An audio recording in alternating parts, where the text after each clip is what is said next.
Di tulad ng ibang Aita, ang mga Agta dito sa Alabat halos sa ibaba o sa kabayanan na nakatira, nakahalo sa mga Tagalog. Tagalog na rin ang napangasawa ng marami. Sa patuloy na pamumunga ng intercultural marriage na ito, may unti-unti namang namamatay ang kanilang salita. Sa buong tribo, 8 na lang ang nakakapagsalita ng Agta Alabat. Isa sa kanila si Arturo Hugueta.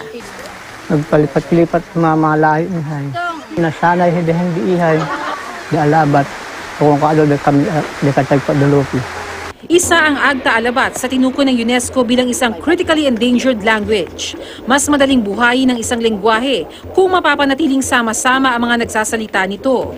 Pero gustuhin man daw nilang manatili sa bundok, mahirap tanggihan ng alok na mamuhay sa kabayanan kung saan mas abot sila ng serbisyo ng gobyerno. Mula nga nang bumaba sila, nakapag-aral na ang kanilang mga anak, bagay na kailanman hindi raw nagawa ng karamihan sa kanila.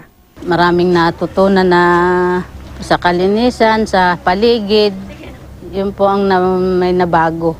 At sa ng isip, hindi pa ako komportable dito sa labas, nagtitiis na lahat. Masaya ako ng paligid ko, puro halaman. Nakilala namin sa eskwelahan ng 9 na taong gulang na si Andre. Tagalog lang ang alam niyang salita at sa kanyang pakikipagkwentuhan, bigla siyang naluha.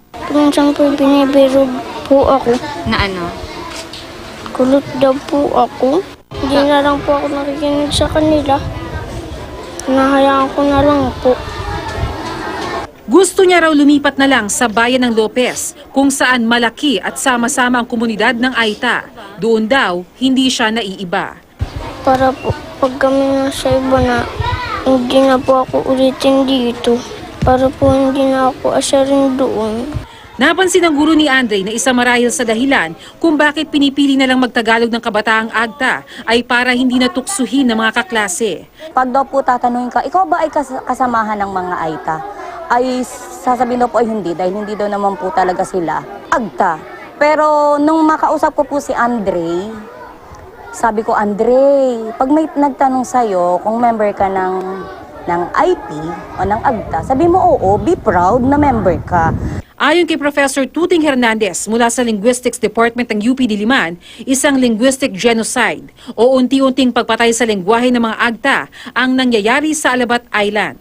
Bukod daw kasi sa paghahari ng dominanting grupo o ang mga Tagalog, may mga pulisiyang lalo umanong pumapatay sa salita ng mga Agta, gaya na lang ng mother tongue-based K-12 curriculum, na mas sinusunod pa rin naman daw ang regional dialect kaysa sa salita ng IP o indigenous people. Pero bakit nga ba mahalagang mapangalagaan ang pagpapanatili ng indigenous na salita ng mga Agta? If we lose a language, you're actually losing an entire system of knowledge. Diba, yung mga local knowledge sa mga halaman.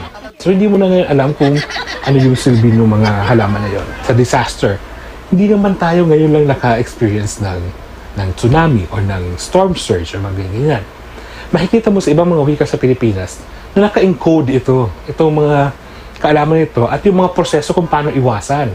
Sino nga bang hindi magnanais na mapanatili ang pagkakakilanlan sa isang komunidad kung saan patas din silang tinitingnan?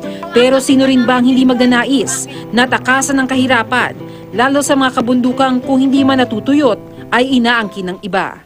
Kami, humaagta. Hindi Alabat. Kapag malaki, Husahoy mi. Bernadette Reyes, GMA News.